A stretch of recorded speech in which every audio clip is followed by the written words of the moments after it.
Hello, and welcome back to Species Spotlight. This week, we are going to talk about an unusual plant you will see in wetland habitats, the eastern skunk cabbage.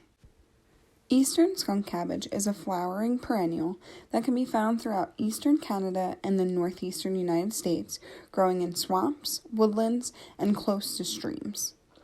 It is one of the first plants to emerge in the early spring, sometimes beginning in February. While it looks very similar to cabbage you may grow in the garden, it is not a true cabbage.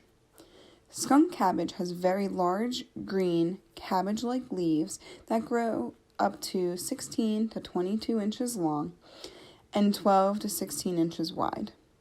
A skunk cabbage loses its leaves each year, but the plant itself can live up to 20 years. The flower will appear before the leaves, but its flower looks much different than what you might think of. Skunk cabbage flowers are characterized by a mottled maroon hood-like leaf called the spathe, which surrounds a knob-like structure called the spadix. The spadix is actually comprised of multiple petalless flowers, and as the flowers mature, the spathe opens more to allow different pollinators like flies and carrion beetles to enter and pollinate. These pollinators find the unusual flowers through the plant's strong skunk-like scent, which is where this plant gets its name from.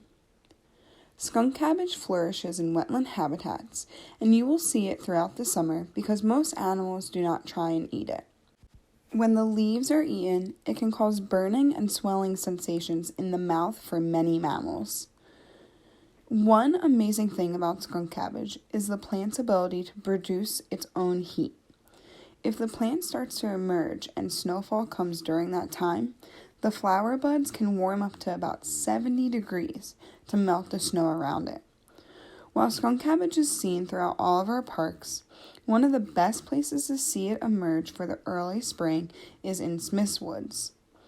Take a walk on the Red Trail, and once you get to the footbridge closest to the steps, you will be in a small wetland area where skunk cabbage flourishes. I hope you enjoyed learning a little bit more about this unusual plant. Thanks for tuning in to this week's Species Spotlight.